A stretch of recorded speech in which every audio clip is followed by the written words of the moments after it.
nyari orderan bener-bener belusukan dari gang-gang, dari konveksi atau garment yang nggak bisa provide quality control yang sesuai brandnya, ya bisa jadi nggak akan panjang gitu. Pertama, budget. Itu penting. Klien yang pengen bagus banget, ternyata budgetnya nggak masuk. Belum ada 100% cotton yang... Ya, jadi hari ini kita kedatangan satu tamu spesial, satu narasumber yang bisa menginspirasi ya.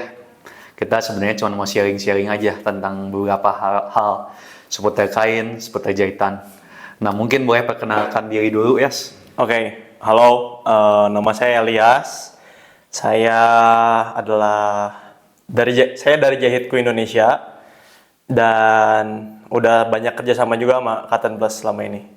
Oke, jadi Koleas itu bergerak di bidang garment. Boleh cek ya, boleh kepoin Instagramnya, sosial media lainnya gitu, atau akun pribadinya juga mungkin boleh. Gitu ya. Boleh. Nanti cek di sini aja lah ya. Oke. Cek di sini gitu.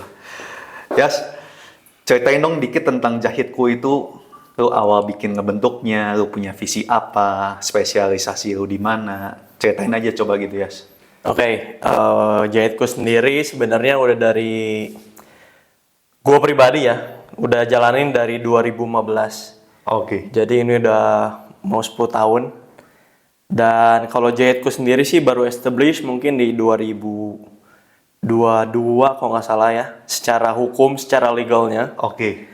Tapi kalau dijalanin udah bisa dibilang ya pengalamannya udah 10 tahun. Oke. Gitu, dimulai dari cuman bikin kaos doang, dari iseng-iseng, dan ternyata masih lanjut sampai sekarang gitu. Sampai brand-brand dan perusahaan-perusahaan besar percaya sama Jahitku. Oke. Jadi lu awalnya bikin kaos itu untuk project atau untuk gimana? Coba? Buat project iseng sih, buat angkatan, kaos angkatan gitu. Oh, iya. Waktu itu masih SMA sih. Oke. Dan dari situ mulai belajar sourcing kain dari mana, kain yang bagus seperti apa, udah gitu. Cari penjahit yang capable buat kaos tuh yang seperti apa, mesinnya apa aja. Dari situ sih belajar dari bener-bener belusukan dari gang-gang sampai sekarang ya ada tempat yang lebih proper. Oke. Berarti lu diawali bener-bener Jahitku itu dari project sekolah ya? Betul. Sampai akhirnya jadi pekerjaan gitu ya? Betul. Iya. Iseng-iseng jadi berkat ternyata ya. Jadi berkat juga ya? Iya. Nah, berarti lu itu kalau nggak salah 2015 kan lu masih tahun lulus SMA 3. SMA ya? Mau lulus ya. Jadi lu selama kuliah itu lu tetap ngerjain Jahitku ini gitu? Betul. Dulu sebenarnya sebelum Jahitku namanya Your Simple Project. Oke. Cuman terlalu panjang kan ya. Kita ganti ke Jahitku gitu. Nah, waktu selama kuliah sih ya nyari orderan di kampus. Oh ya? Iya, mau dulu di ITB, di Unpar, Maranatha, semualah. Misalkan ada acara biasa kampus kan ada event-event. Nah, di situ gue coba masukin sebagai supplier kaosnya, misalkan seragamnya atau jaketnya gitu. Soalnya ini kerjaan yang lu bisa lakukan sambil lu kuliah kelihatannya ya? Benar. Oke. Nah, lu kan lagi kuliah kan alumni ITB. Ya, Sebenarnya di saat lu masuk ke universitas atau perguruan tinggi itu banyak banget event, mungkinnya berawalnya dari sini gitu ya? Ya, betul. Banyak banget project. Nah, lu yang nyediain kaosnya gitu, lu cari tempat sablonnya segala macam. Betul. Oke. Bentar ya, gua mau nanya. Kalau Nah, kan tadi udah cerita ya tentang lu mulai project ini dari SMA kelas 3 dan lu lanjutin gitu. Tapi kan sebelum lu ke Jahitku juga kan lu ada sempat jadi profesional juga benar. ya gitu. Tapi bukan berarti lu ninggalin Jahitku juga kan, tetap di maintain juga gitu kan. Tetap jalan. Boleh ceritain nggak lu karir profesionalnya dulu ngegelutin di bidang apa segala macam gitu? Oke. Dulu gua itu sempat kerja di profesional selama nggak lama sih, cuma 13 bulan di bidang retail. Oke. Gitu, waktu itu jadi supervisor bagian retailnya. Dan ya dari situ banyak belajar tentang hal tentang retail lah, kurang lebih ya. Tapi selama masa profesional itu tetap terima orderan, termasuk dari kantor sendiri. Oke. Gitu. Jadi lu terima project dari kantor sendiri? Dari kantor sendiri, betul. Nice. Udah gitu, waktu itu penempatan di Sumatera Barat, jadi lumayan cari-cari order di Sumatera Barat. Iya. Adalah. Jadi sebenarnya waktu itu nggak aktif juga sebenarnya. Tapi nunggu bola datang sih. Nunggu bola datang. Untungnya bolanya datang aja sih. Nah, Gitu. nah di saat perjalanannya kan lu ngubah nama perusahaan lu jadi Jahitku. Ya. Setelah lu resign mungkin ya tahun 2022 gitu. 2020 resign-nya. 2019 Resign. akhir.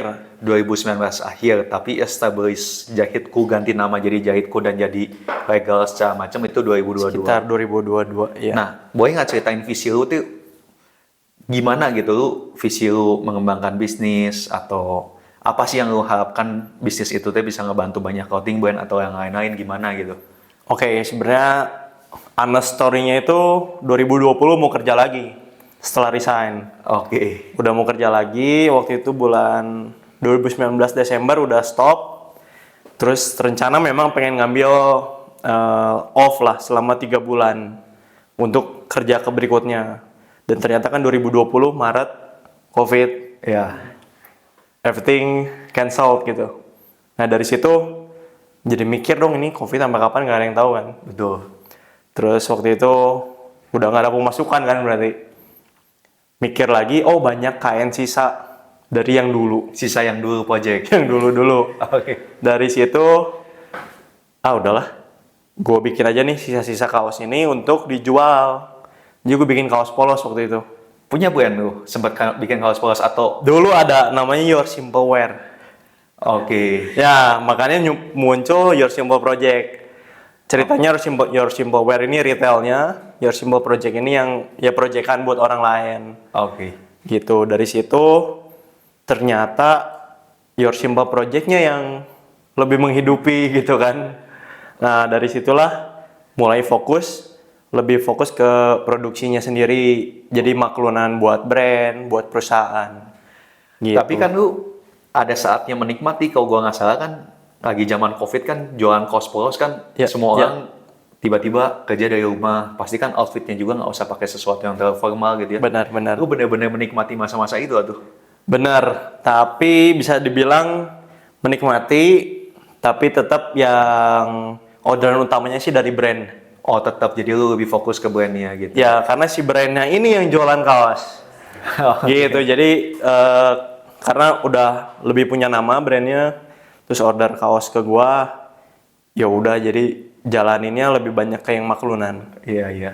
Nah, dengan pengalaman lu yang punya sebelumnya lu sebagai brand owner dan lu juga sebagai vendor gitu ya.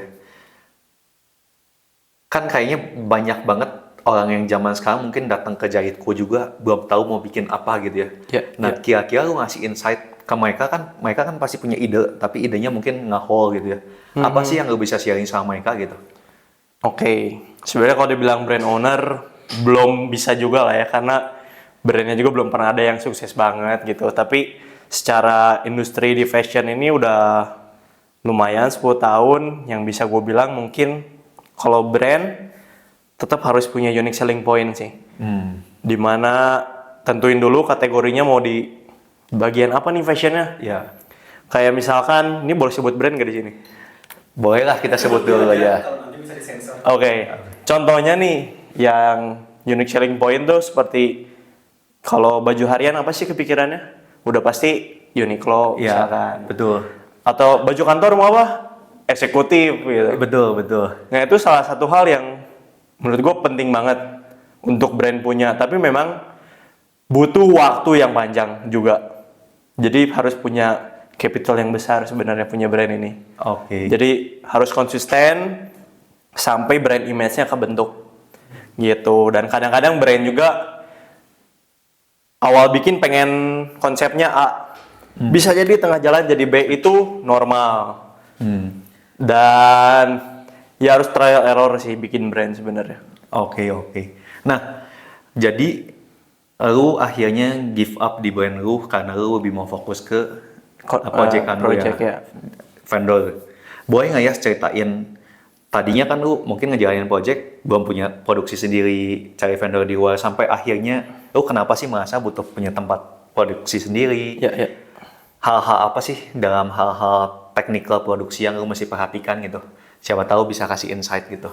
Oke, pentingnya punya yang bisa apa ya, production yang bisa lebih di-handle gitu ya. Iya. Nggak ke third party itu karena ada hal-hal detail yang bisa disebut penting nggak penting gitu. Oke. Gimana? Tapi sebenarnya penting banget untuk klien. Iya. Misalkan teknik jahitan, terus finishing, QC-nya seperti apa itu penting banget. Karena dari situ kan klien mau langsung jual nih ke customer-nya lagi. Iya. Nah, kalau dari konveksinya nggak bisa, dari konveksi atau garmentnya nggak bisa provide quality control yang sesuai brandnya, ya bisa jadi nggak akan panjang gitu. Oke. Paling sekali 2 kali order, udahan karena nggak puas. Jadi kadang-kadang juga ya Yas ya, lu itu mesti mendalami dulu maunya konsumen apa, lu tanya detail. Betul, Jadi konsultasi banget lah istilahnya betul, gitu. betul. Nah nanti coba deh lu ceritain gimana prosesnya lu menerima orderan itu sampai nanti discuss tentang detail-detailnya dan sampai end produknya gitu. Oke. Gue juga udah ada bahas juga sih di Instagram Jahitku tentang gimana sih proses ordernya. Yang pasti itu biasanya untuk dari klien pastiin udah ada konsep yang matang. Oke. Jadi desainnya mau seperti apa, at least ada gambaran lah. Iya. Karena kalau ngeblank itu terlalu luas banget. Karena mulai dari desainnya bisa diproduksi atau enggak. Kadang ada desain-desain yang ini gimana produksinya gitu. Iya. Dan yang kedua, terus ada pemilihan bahan. Ada bahan tertentu, teknik jahitnya berbeda. Ada bahan tertentu, jahitnya harus gini. Iya. Misalkan sablonnya harus gimana, ini mah nggak bisa disablon, bisanya dibordir, kan itu luas banget kan. Iya. Jadi pastiin udah ada desainnya, konsepnya seperti apa. Nah dari situ kita bisa discuss nih, secara teknisnya kira-kira cocoknya pakai kain apa, terus desain, aplikasi desainnya pakai apa, pakai DTF, pakai sablon, pakai bordir, Iya. pakai high density or everything ya. Betul. Dari situ baru kita bisa lanjut ke sampling gitu. Dari sampling kita kan milih bahan, terus cobain sampai sampelnya udah oke, bahkan dites sampai wash, Iya. susut atau enggak kayaknya, Iya. biar sempurna gitu nanti diterima sama klien. Tahu jadi aja ya. Betul, Produk bagus gitu ya. betul, tahu jadi. Dari situ ya kalau udah cocok tinggal choose order aja gitu. Nah, kalau lu merasa Jahitku itu spesialisasinya di produk apa sih, Yas? Atasan, bawahan, luaran, atau sebenarnya overall bisa atau gimana gitu? Oke. Apa sih yang lu kerjain gitu? Overall sebenarnya bisa. Cuman kalau dibilang spesialisasi, lebih spesialisasi ke top ya, ke atasan. Atasan, oke. Mau knitting ataupun woven sebenarnya bisa dibilang oke lah, Aman lah ya? masih aman. Nah untuk yang kaos, polo shirt, hoodie, terus kemeja, kayak gitu bisa dibilang aman banget gitu. Aman banget. Mungkin ada hal yang belum terlalu dikuasain sih sebenarnya kalau bawahan kayak jeans, karena itu beda settingan, beda jarum, beda benang. Jadi memang lu lebih fokus saat lu awal setup produksi itu lebih ke atasan yang Betul, ke atasan kemeja, kaos gitu-gitu. Oke.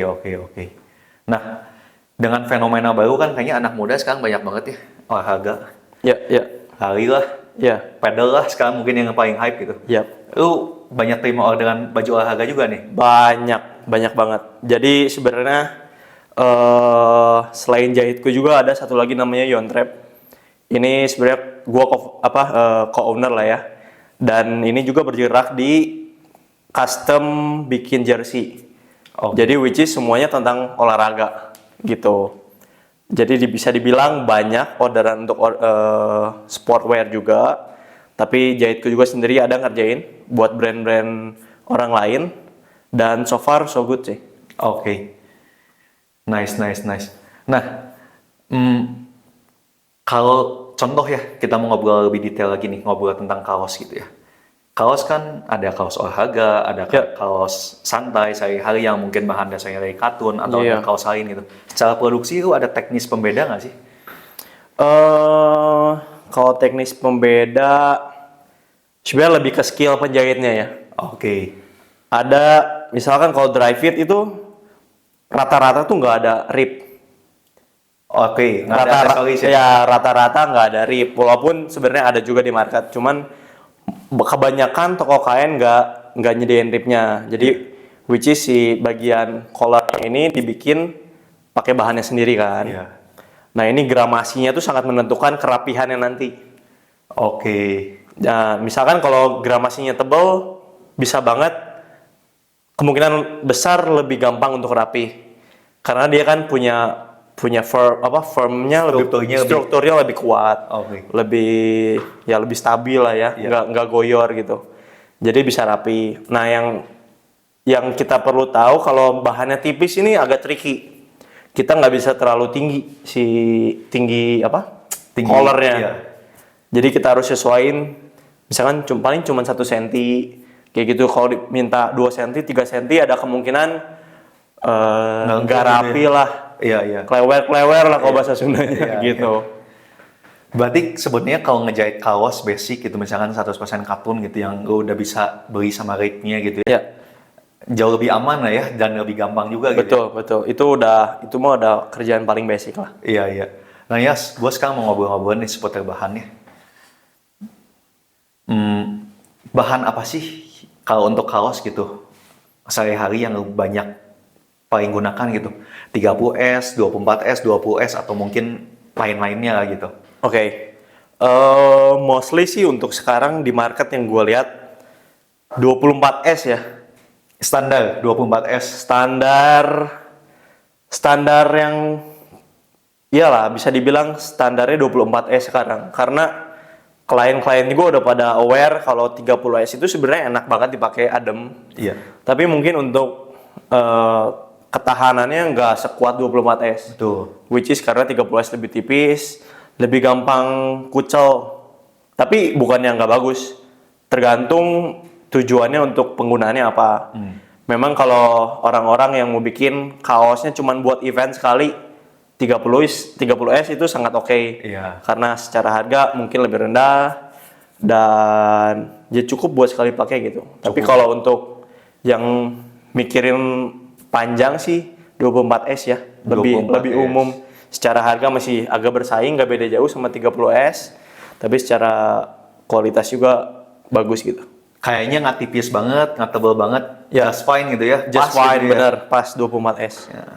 Nah, tapi kan Yas, yang tadi lo mention kan, somehow kan kita pilih bahan berdasarkan artikel yang mau kita bikin. Ya. Boleh cerita nggak sih Yas, selama perjalanan lu gitu kan, sekarang cuttingan kaos banyak banget nih. Betul. Boxy, oversize, regular fit, slim fit gitu kan. Ya, ya. Nah, ada preferensi yang menurut tuh kain ini kayaknya cocok untuk artikel ini, kain ini untuk artikel ini gitu. Oke. Nah, kalau untuk cut-nya sendiri memang banyak banget. Kalau regular cut, gue saranin ya 30S, 24S cukup aman. Kalau slim fit, kalau bisa itu ada spandexnya. Oke. Karena jatuh ke badannya bakal lebih fit gitu. Iya. Udah gitu, kalau mau oversize, mau boxy itu lebih cocok pakai yang tebal. Karena kan kita ngejar structure dan bentuknya yang agak bulky gitu kan. Jatuh berat gitu Ya berat, tapi nggak nempel ke badan. Iya. Nah itu cocok banget. Kalau Decathlon Plus tuh kita sering pakai Tokyo. Oke. Gitu. Oke. Nah, kalau untuk hoodie nih, lu pasti kan terima juga beberapa proyek hoodie segala macam gitu. Kayaknya masih ada yang bingung gitu. Saya nanya ke gue gitu ya. Gue mending pakai CVC atau mending pakai katun ya? Nah, lu bisa bantu teman-teman kita gitu, cara nentuin pakai CVC atau pakai katun itu seperti apa gitu? Oke, mungkin kalau tergantung pertama budget. Oke, itu penting ya? Itu penting banget buat brand untuk nentuin budgetnya berapa. Karena kadang ada klien yang pengen bagus banget, ternyata budgetnya nggak masuk. Jadi kan udah ngebahas jauh-jauh, ternyata budget nggak masuk kan buat apa gitu. Iya. Jadi dari awal tentuin dulu budgetnya kira-kira masuk yang mana, mau CVC atau katun gitu. Secara udah pasti sebenarnya dibilang lebih bagus yang mana juga agak tricky. Iya. Karena tergantung kebutuhan gitu. Kalau campur CVC itu keunggulannya menurut gua, coba correct me if I'm wrong. Kalau CVC ini lebih kuat karena dia campuran ada PE, which is yang bahan dasarnya lebih kuat karena dia plastik. Terus kalau yang satu lagi kan lebih dibilang organik lah ya, cotton. Klasik lah gitu. Klasik gitu. Jadi cotton ini ada kemungkinan lebih tahan lamanya, mungkin nggak setahan lama yang CVC. Iya, iya, iya. Gitu. Cuman secara kenyamanan pakai udah pastilah cotton lebih bagus gitu. Iya, iya, iya. Jadi baikin lagi ya, intinya lu mau gimana gitu. Mau gimana, bener. Nanti sablonnya juga beda lagi kayaknya sih ya. Contoh, Betul. setahu gua nggak tahu ini salah benar atau enggak juga ya. Kan kadang-kadang kan kita pengennya discharge, sedangkan kan kalau CVC kan nggak mungkin discharge gitu ya. Benar. Kalau discharge ini mostly yang biasanya cotton, terus kadang nggak bisa kalau kainnya tebal. Oh iya? Iya, discharge itu mostly di kain-kain yang punya ketebalannya yang nggak terlalu tebal sih ya, setahu gua. Jadi nggak semua bahan juga bisa discharge, bener. Oke. Nah, tadi kan kita udah ngobrolin tentang kaos sedikit, udah ngobrolin nyinggung hoodie. Ya. Polo gimana nih? Lu kan tadi ada mention, Cliff, gua kadang-kadang suka terima proyekan untuk satu perusahaan yang lebih formal, kan pasti orderannya polo juga gitu ya, Seth? Oke. Nah, Polo shirt sendiri permintaannya masih banyak sampai sekarang. Dan karena polo shirt ini kan bisa dibilang santai, tapi juga masuk juga ke semi formal gitu kan. Iya. Which is bisa di tengah-tengah, jadi kantor pun bisa pakai, brand pun banyak banget yang bikin. Nah, biasanya itu mostly di pasaran adanya CVC. Which is sekitar 65% cotton, 30% polyester kan. Dari situ sebenarnya banyak juga yang minta 100% cotton. Cuman so far yang gue lihat di pasar belum ada 100% cotton yang bisa dibilang accountable banget lah gitu. iya. Nah kemarin gue udah nyobain nih yang baru dari Cotton Plus 100% kan Iya. cotton ya. Udah coba kan? Udah coba, bener-bener bagus karena secara strukturnya itu nggak goyor gitu, tetap punya struktur yang bagus. Waktu dipakai juga tetap nggak terlalu, kadang yang 30 yang full cotton itu terlalu apa ya, bisa dibilang nggak enak lah gitu, Ringan gitu ya? terlalu ringan bener. Yang Cotton Plus punya ini bagus gue bilang, dan ya semoga gue bakal bisa pakai buat klien-klien gue ke depan ini. Thank you, Yos. Thank you. Nah, polo ada tantangan tersendiri nggak? Contoh kan banyak polo, ngejahit polo itu susah rapi banget di bagian sini gitu. Ya. Polo sendiri memang bisa dibilang penjahit juga sangat berpengaruh. Ada penjahit yang khusus jagonya polo shirt, bikin plaket, Iya, gitu plaket kan. ya. Karena plaket tuh nentuin banget nih kelihatan rapi atau enggak. Gitu. Betul. Terus udah gitu kalau polo shirt itu tantangannya di aksesorisnya. Aksesoris, Ya, ini manset, kerahnya itu lumayan challenging, di mana brand-brand ataupun klien-klien yang lain suka ada aksen gini kan. Iya. Favorite Perry ada garis, ini pengen beda gitu. ya ini ada dari brand lokal juga pengen kayak gini gitu. Iya. Nah, itu harus custom gitu, dan kadang customnya juga nggak bisa sembarang tempat karena ada yang harus pakai komputer dan masih banyak juga tapi yang cuman bisanya yang manual gitu. Jadi anggapannya dia nggak bisa aneh-aneh lah, dia cuma bisa garis biasa. Dan secara kualitas benang juga challenging banget untuk nyocokin sama kainnya. Warnanya suka nggak ketemu lah. Warna suka nggak ketemu, udah gitu material beda, nanti after wash jadi beda warna. Jadi sebenarnya challenging polo shirt ini. Oke, jadi gampang-gampang susah lah ya? Gampang-gampang susah benar. Oke. Nah, kalau kita coba ngobrol tentang kain woven sedikit lah ya. Ya. Kan ada mention Ya. kemeja juga gitu ya. Betul. Lu biasanya bikin kemeja paling umum pakai bahan apa sih gitu? Oke, paling umum ya kemeja tuh ya drill, terus Poplin mungkin poplin, ya? Poplin. Oxford, ya, klasik lah. terus ada satu lagi juga yang polycotton ya. Kita sebutnya apa ya namanya? Polycotton sih. Ya, Polycotton. Polycotton. Ya. Karena secara harga paling masuk lah gitu. Paling masuk. Buat umumnya Aman. orang. Iya benar. Semua orang masuk. Benar. Nah, tapi kan ngomong jahit woven sama jahit knitting kan ini tuh dua hal yang berbeda ya. Betul. Jahit knitting itu sangat kuantitatif, sedangkan jahit woven itu sangat bukan kualitatif ya, tapi outputnya jauh lebih dikit nih. Betul, betul. Nah, dari kesulitan jahit sebenarnya kayaknya woven punya kesulitan jahit lebih detail, lebih tinggi mungkinnya gitu ya. Betul, betul. Karena jahitnya sendiri ini beda lah sama kaos gitu kan, karena secara mesin juga beda. Iya. Kalau kaos biasanya obras, overdeck, Iya. paling ada jahit di bagian rantai gitu. Udah gitu kalau kemeja sih mostly bisa dibilang 90% jahit ya. 90% pakai mesin jahit aja. Iya, pakai mesin jahit aja gitu. Tapi mostly memang brand-brand yang pakaian formal gitu kan banyaknya bikin kemeja. Iya. Jadi penting banget juga nih untuk jahitku punya penjahit yang andal gitu. Nah, Yas, kalau kita ngomongin kan jahitku kan udah banyak banget nih ngerjain brand-brand. Mostly untuk jahitku, persentase antara ngerjain pakaian cowok atau cewek itu seberapa dominan sih? Oke, antara pakaian cowok dan cewek bisa dibilang tetap perempuan lebih tinggi ya. Jadi lu selama ini juga project lebih banyak ngerjain perempuan? Lebih banyak perempuan, betul. Oke. Karena memang secara harafiah dan umumnya cewek lebih senang belanja kali ya. Oke. Nah, dari situ memang lebih banyak brand cewek yang bikin ya pakaian lah buat dijual lagi gitu. Karena mungkin secara konsumen pun lebih banyak gitu. Lebih banyak. Nah, brand cewek kan cuttingannya wah Aneh-aneh. aneh-aneh. Nah, kalau kita jangan ngomongin yang cewek dulu lah. Cewek kayaknya terlalu susah gitu. Iya, iya. Nah, kalau sistem di lu gitu, anggaplah zaman sekarang kan anak mulai clothing brand kayaknya gue mau bikin kaos. Ya, Kaos itu kayak selalu ada gitu. ya. Ada satu brand kemeja, pasti jualan kaos. Ada Iya, satu brand benar, celana, benar. even jualan kaos. Nah, kalau orang mau jahit, mau bikin ke lu gitu, sesimpel mau bikin kaos, gimana cuttingannya dari lu kah? Atau misalkan gua brand owner, gua bawa cuttingannya ke lu, Ya. gimana gitu ya? Oke, sebenarnya dari jahitku sendiri udah nyediain pola. Oke. Jadi mau apapun, mau baby tee, misalkan untuk perempuan baby tee yang ngepres, terus ada crop, Crop tee. iya crop tee, udah gitu. Mau reguler ada, mau slim fit ada, mau boxy ada, mau oversize ada. Dari situ mau dipecah pola bisa, nggak masalah, kita bisa provide.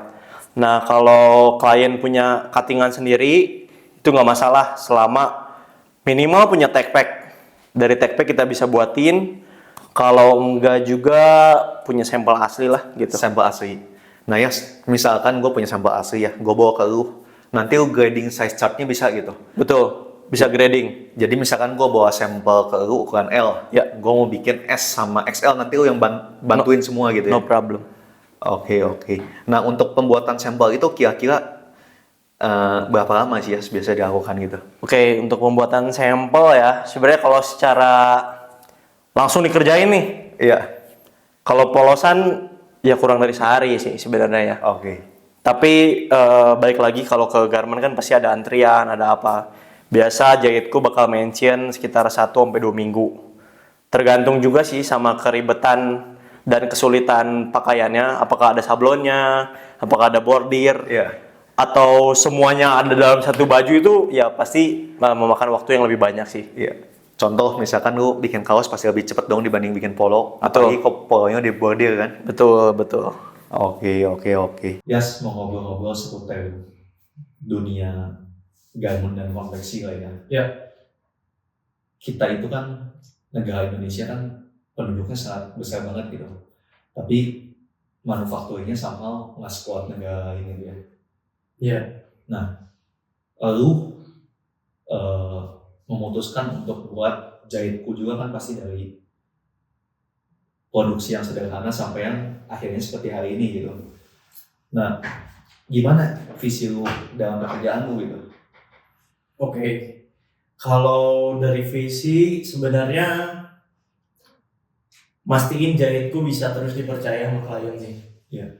Karena menurut gua konveksi dan garment ini adalah bisnis kepercayaan gitu. Which is dimana kita bisa deliver barang yang bagus, barang yang klien gak usah pusingin lagi gitu. Iya. Kalaupun ada kesalahan, menjadi garment atau konveksi yang mau bertanggung jawab atas kesalahannya itu sendiri. Dimana kan banyak juga kadang banyak banget lah dibandingin kayak produksi di sini lebih murah, nggak masuk harga lu. Yang which is buat gua nggak apa-apa karena punya marketnya masing-masing gitu. Iya. Dan kalau dari dilihat kualitas itu harus jadi nomor satu menurut jahitku ya, karena bisa manjang gitu sama klien. Ada klien yang pernah bikin ke gua misalkan harga X, ternyata dia nemu one day di tempat lain yang lebih murah misalkan which is 20%, beda 30% kan lumayan ya buat brand. Tapi setelah produksi di tempat lain ujung-ujungnya baik lagi gitu. Ya karena yang bisa dibilang spesialnya itu kita maintain sih kualitasnya gitu. Walaupun ada komplain kita bakal tanggung jawab sebisa mungkin. Iya. Nggak yang lepas tangan gitu. Iya. Kayak ya udah kan udah jadi gitu kan. Betul. Nah, gua pengen sih punya visi yang terus gua jaga ini untuk bisa terus dipercaya lah sama klien. Oke. Nah, gue mau ngomongin satu topik yang lumayan menurut gue hype lah belakangan ini gitu, tentang barang import ilegal, produk jadi itu kan sangat merugikan industri lu banget gitu ya. Betul.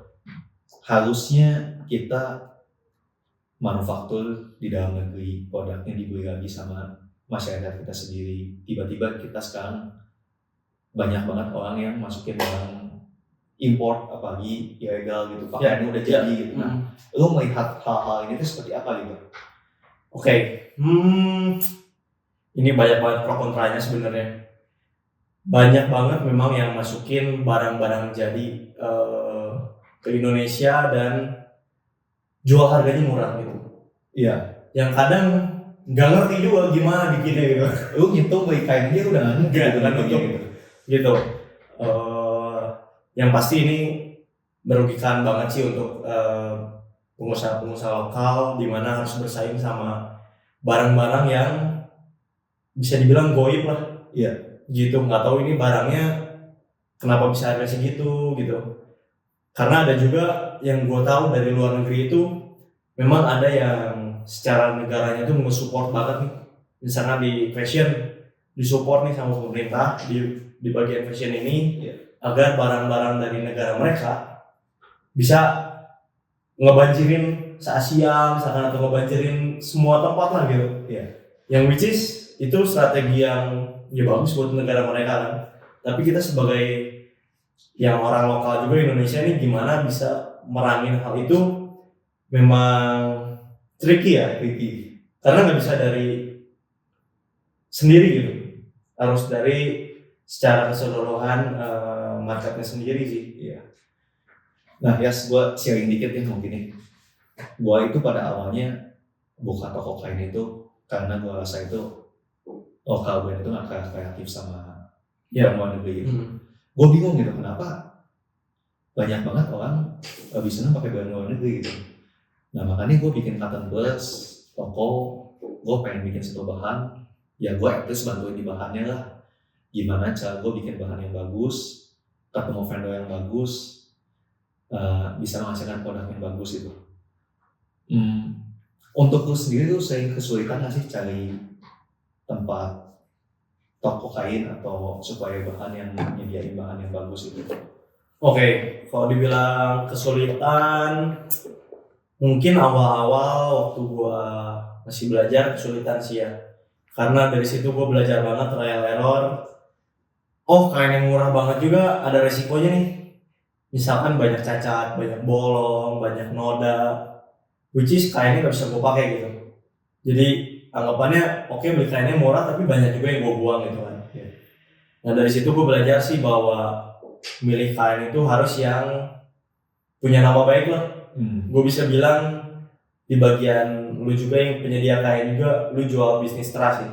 Iya. Dimana orang percaya gak sama kain lu. Betul. Gitu, kalau sekalinya kainnya cacat nggak bisa dipakai, ya nggak akan panjang lah gitu. Betul. Bisa dibilang karena gue juga banyak tinggalin beberapa supplier yang memang susutnya tinggi. Kayak klien gue beli panjang kok, waktu beres cuci jadi crop top kan mau ngomong apa ya. Gitu, jadi dibilang kesulitan untuk sekarang udah nggak terlalu sih karena ada cotton bus juga yang bisa jadi menopang gitu. Aman. Nah, yes, permintaan kan seiring berjalan waktu kan makin unik gitu ya. Nggak sesimpel itu juga gitu. Ya. Lu salah satu yang mendorong gua untuk nyediain contoh, tolong dong sediain spandek yang tadi Ya. gua bilang gitu kan. Benar. Spandek. Nah, gimana gitu maksudnya lu menghadapi permintaan brand-brand lokal tuh yang kreatif tapi kitanya juga sebagai supplier atau sebagai vendor kan mesti lebih siap juga gitu kan. Benar. Oke, kalau dari pihak Jahitmuaja sendiri sih menghadapi masalah ini ya kita banyak bersilaturahmi lah ya dengan penyedia kain. Gitu. Jadi kita ceritain kebutuhan market seperti apa, dan gue juga sempat bilang nih kalau kain yang cotton spandex ini nggak terlalu banyak yang nyediain. Iya. Gitu kan, which is mungkin secara hitungan dan permintaan juga belum cengli lah ya buat toko kain, tapi gue happy sih kalau cotton bus sekarang udah bisa sediain yang 40S enzim ya, yang ada spandexnya. Nah, itu bisa menjawab salah satu permintaan dari market gitu. Iya. Nah, jahit kaos spandex sama teman spandex secara teknikal beda nggak? Secara skill ya, Secara skill beda. skill jahitnya ya, karena spandex ini kan lebih lumayan ya. Iya. Nah, ada tarikan, ada apa, bakal ngaruh banget nantinya. Kalau yang nggak biasa nanti kerut lah, miring lah gitu. Iya. Jadi memang bisa dibilang ya aset gue sih penjahit gue ya.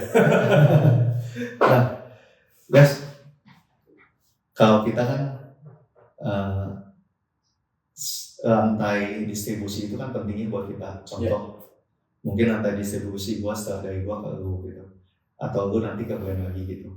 Nah, kita kan membangun ekosistem ini kan mesti baik gitu ya. Iya. Nah, lu punya masukan nggak gitu gimana caranya biar produk kita nggak kalah bersaing sama produk luar, atau misalkan belakangan banyak orang itu masih memasarkan produknya dengan cara yang tradisional, gua main digital marketing, nggak ikut event-event gitu kan. Sharing sedikit lah ya tentang hal-hal seperti ini gitu. Oke, biar bisa tetap survive ya. Yang pertama sih pasti harus maintain terus kualitasnya ya. Karena kalau nggak ada kualitas ya baik lagi lah, nggak semua market bisa terima. Terus mungkin ini beneran nih, kalau dari sisi jahit tuh butuh juga nih kadang-kadang dari Cotton Plus bisa supply eceran. Karena kadang ada klien-klien yang pengen nyoba dulu gitu kan. Oke. Jadi pengen nyoba dulu, pengen ya anggapannya bikin sampel kan perlu kayaknya cuma sedikit gitu. Iya. Tapi memang selama ini gue masih bisa provide karena kan gue memang langganan. Iya. Jadi kadang ada sisa-sisa stok gue bisa pakai gitu. But memang sometimes untuk quantity yang di bawah satu roll itu agak susah memang. Oke. Mungkin itu bisa jadi pertimbangan buat Cotton Plus. Banyak banget nih klien-klien dari Cotton Plus yang pengen jahit di gua terus nanya bisa nggak bikin sampel dulu. Kalau kainnya ada bisa. Ya. Kalau kainnya ada Kalau kainnya ada nggak bisa gitu. Nah, kalau jahitku sendiri ya sih ngomongin karena tadi kita udah ngomongin gitu. MOQ gimana nih? Oke. Untuk MOQ sebenarnya bisa dibilang apa ya, tentatif lah ya. Gimana model, gimana kain, tapi mostly di sekitar 4 lusinan lah. 4 lusinan. Itu rata-rata. Iya. Tapi sebenarnya kalau dibilang mau satuan kaos bisa gitu. Satuan juga bisa. Iya, tapi dengan ketentuan yang ada. Misalkan ya harus pakai kaos yang ada stoknya, terus pengaplikasian lisannya ya cuma bisa DTF atau DTG gitu. Iya, nggak mungkin. Atau Polyflex, ya. Satuan yang nggak mungkin. Karena screen printing pun kan ya nggak cengli kalau buat satu biji. Yang satu screen untuk sabun atau ya. mau jadi harga berapa juga. Benar. Gitu. Itu rata-rata di 4 lusinan lah. 4 lusin aman. Ya, tapi sebenarnya kalau dibuat teman-teman yang mau bikin yang dari brand, memang paling efisien itu harganya minimal ngabisin 1 roll. 1 roll udah aman banget ya. Ya, karena secara harga beli kainnya juga lebih murah dan yang lebih efisien aja gitu. Oke. Jadi nih misalkan kalau ada yang mau ada kaos atau hoodie atau polo dan lain-lainnya gitu ya, prefernya satu roll nih. Ya, Jangan terlalu 4 lusin ya.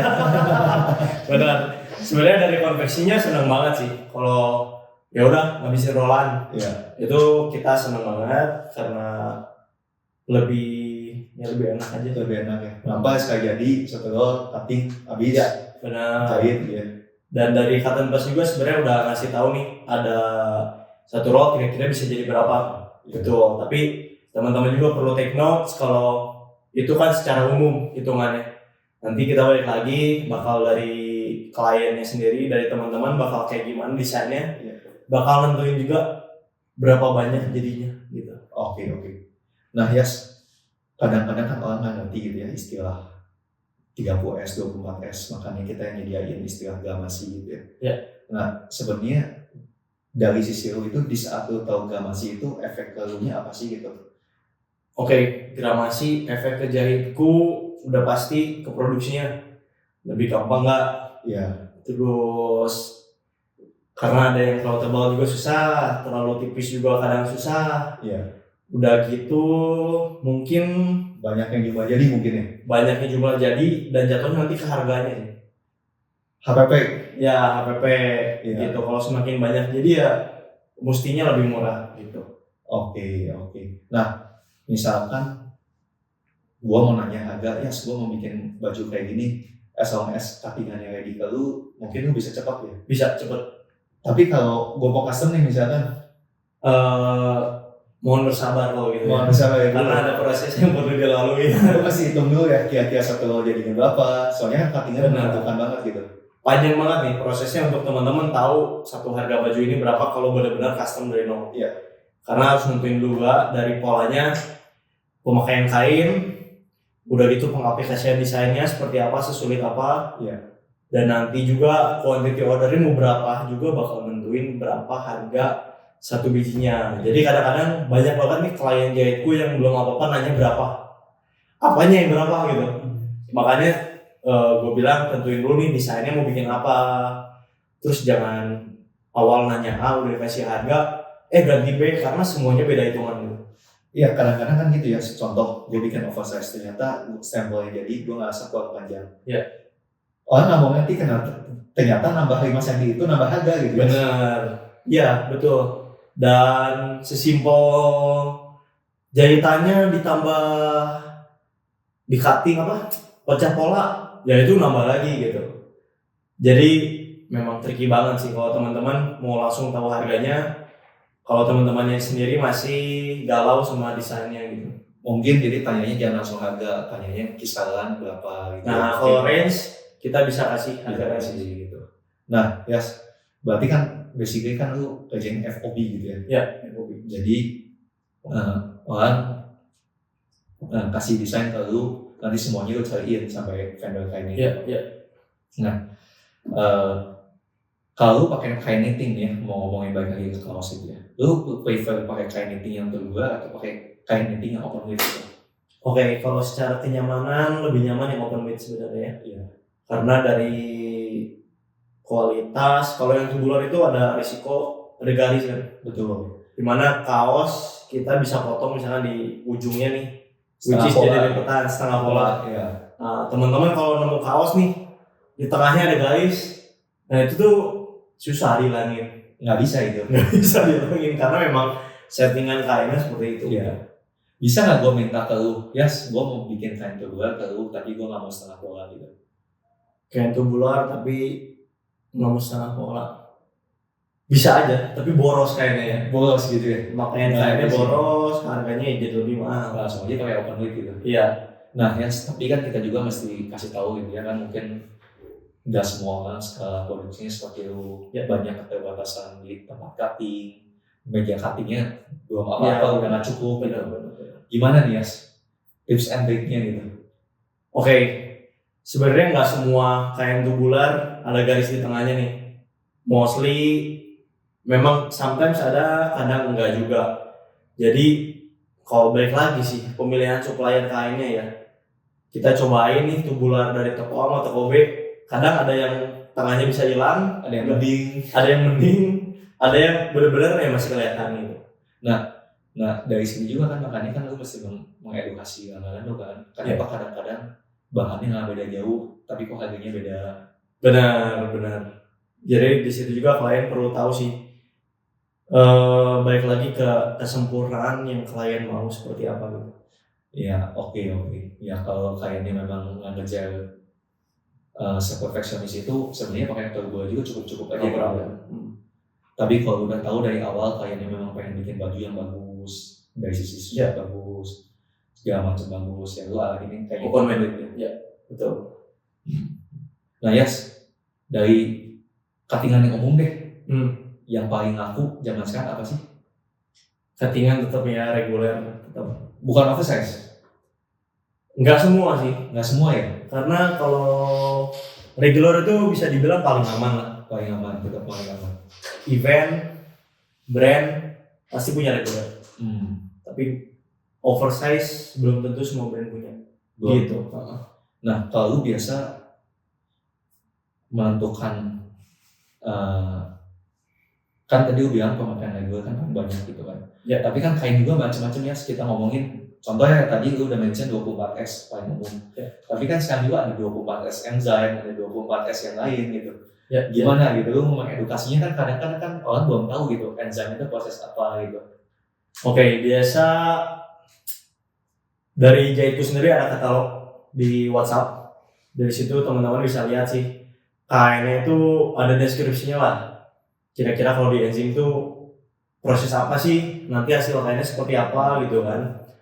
Nah kalau secara yang lain mungkin kita biasanya invite klien untuk datang ke kantor. Ya.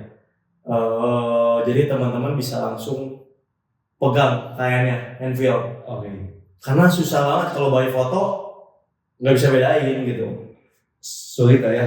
Ya kalau nggak bisa datang ke kantor, kita biasanya kirim swatch loh, potongan kain untuk teman-teman bisa rasain film. Oke, jadi konsul juga kalau bisa tetap ketemu lu gitu ya sih, atau Ya lebih enak. lebih memudahkan lah ya. Betul. Yes. Ya. Coba gue mau tanya yang ringan-ringan nih sekarang. Ada nggak orderan yang bikin lu berkesan gitu? Berkesannya mungkin karena apa gitu? Coba ya, gue pikirin dulu. Banyak sih. Ada klien yang orderannya ini perfeksionis banget gitu. Oke. Yang sometimes bikin kita juga belajar terus pastinya gimana sih bisa bikin yang produk makin perfect gitu. Karena tingkat kedetailannya tuh gimana ya describe-nya ya? Detail banget lah gitu ya. Detail banget gitu. Jadi secara kapabilitas kita juga perlu upgrade dan kadang juga bikin kita ya challenging banget lah. Challenging ya. Tapi kan challenging juga in the end of the day kan buat tuh lebih oke lagi nggak sih? Betul karena kita ngikutin standar setiap klien yang pasti bikin kita makin upgrade. Udah gitu juga yang penting juga garment kan harus punya terus supply orderannya. Iya. Kalau enggak gimana kita bisa maintain karyawannya. Iya. Karena kalau nggak ada orderan juga karyawan gimana hidupnya gitu. Betul. Gitu. Jadi kita sebagai garment sih bakal mengusahakan terus yang terbaik sih. Nah Yas, sorry gue mau nyinggung sedikit tentang toleransi ini ya. Contoh, gue kan jualan kain kan, kalau gue jualan 24S kan ada dispersi. Ya. 175 sampai 185. Ya. Nah, kalau lu dari sizing gimana nih? Dispersinya nih. Misalkan gue mau bikin kaos ke lu 19 inch deh lebarnya gitu. Ya. Sebenarnya ya itu udah secara nggak tertulis juga toleransi di produksi itu harus selalu ada. Oke. Karena banyak banget faktor yang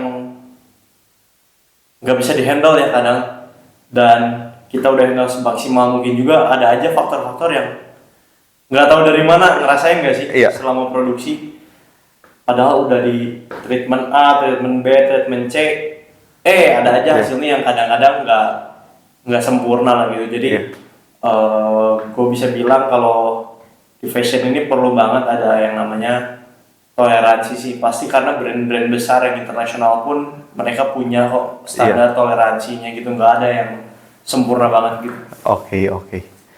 Nah, terakhir tolong kasih tips and triknya nih sama orang-orang yang punya mimpi untuk punya brand gitu, belum tahu mulainya dari mana, gimana gitu. Oke, buat teman-teman yang punya mimpi punya brand, yang pasti kita apa ya, secara idealis ya, kita harus realistis dulu nih. Kita punya budgetnya sebesar apa untuk buat brand. Oke. Karena buat brand itu bisa dibilang gak murah. Karena kita pertama harus mikirin juga nih dari sisi produksi. Udah gitu marketingnya itu budgetnya bisa dibilang 1:1 atau bahkan marketing lebih besar daripada produknya sendiri. Gitu. Jadi tergantung nih dari brandnya mau jual asal sebagai pedagang atau jualan sebagai brand. Itu dua hal yang berbeda menurut gua. Idealis gitu ya. Ya, kalau idealis itu sebagai brand ya. Tapi ada juga brand-brand yang akhirnya jatuhnya dagang sih. Iya. Yang penting provide barang, harga murah, keluar cepat, jadi Omset gede, omset gede. Ya, jadi sebenarnya itu nggak salah juga ya. nggak salah. Jadi itu pilihan. Biasanya yang idealis ini ya capitalnya udah lebih gede, Iya. udah lebih besar. Terus kalau yang ujung-ujungnya dagang ya, itu juga nggak salah karena kita juga realistis lah, butuh Iya. bisnis itu harus profit ya kan. Oke. Gitu, secara capital itu berikutnya ya matengin konsepnya, Mantengin konsep. dan yang gue pelajarin sebagai brand itu harus konsisten sih. Jadi orang bakal ingat, oh lu tuh brand yang apa gitu. Kayaknya konsisten itu yang paling susah kayaknya. Konsisten itu yang paling susah sih jujurnya gitu, karena banyak banget lah pasti rintangannya jadi brand, dan kita harus punya harus persevere lah ya, Betul. karena nggak bisa nih kalau banyak banget nih brand-brand yang bikin cuman sekali. Betul. Kejahitku tuh banyak banget kayak cuman oke, awal-awalnya semangat menggebu-gebu ya kan, bikin sampai produknya sempurna, udah hilang gitu. Nggak ada artikel kedua, nggak ada artikel ketiga. Betul. Padahal penjualannya mungkin bagus-bagus aja kan? Ya betul. Tapi memang balik lagi, sebenarnya kalau penjualannya bagus, lebih probability untuk lanjutnya kan lebih besar ya. Ya. Tapi memang kadang ada juga brand owner yang solo fighter, Iya. dan dia kecapean sih mungkin ya. Kecapean, terus kehilangan fokus, Ngurusin segala sesuatunya ngurusin sendiri. segala sesuatu sendiri, akhirnya burn out dan gak jalan. Iya. Gitu. Itu juga satu hal yang masih gue pelajari juga nih sebagai punya bisnis beberapa dan punya partner yang pas itu penting banget sih ya. Ngerasain mungkin ikatan pas juga sendiri, tahu lah ya Wah. struggle-nya Iya. dan tantangannya itu banyak. Jadi sebenarnya kita juga pengen sih punya partner yang bisa dipercaya apa. Sebenarnya Iya. pengen banget kan. Iya. Cuma memang gak segampang itu carinya. Jadi kalau teman-teman punya partner yang pertama minimal bisa dipercaya aja, nggak akan mengkhianati, itu udah keuntungan besar banget sih. Udah untung besar ya. Iya.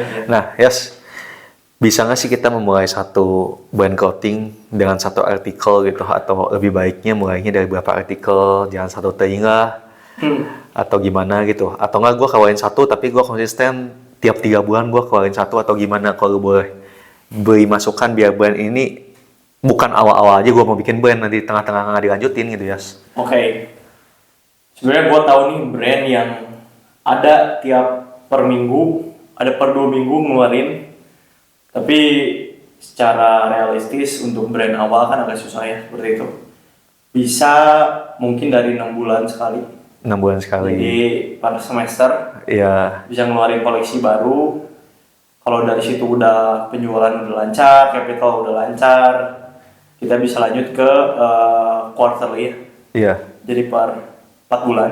Per 4 bulan. Quarter per 4 bulan ya. Iya, Per tiga. per tiga. Oke.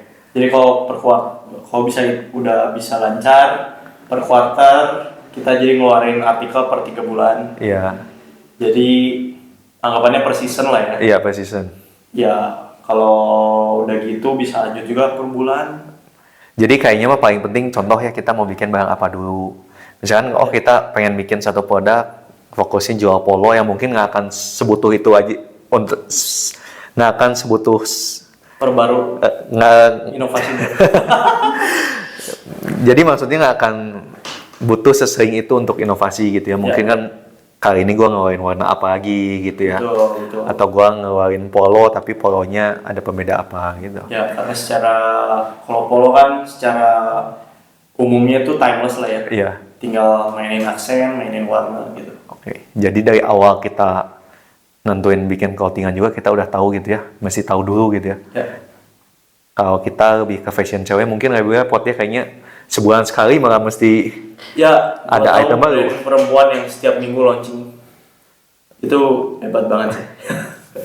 tapi jangan di-spill di sini. Oh ya, kita memang secara kalau jahitku secara brand kita jaga terus sih. Jaga terus ya. Namanya agar nggak inilah ya, kita nggak bongkar dapur orang gitu. Iya.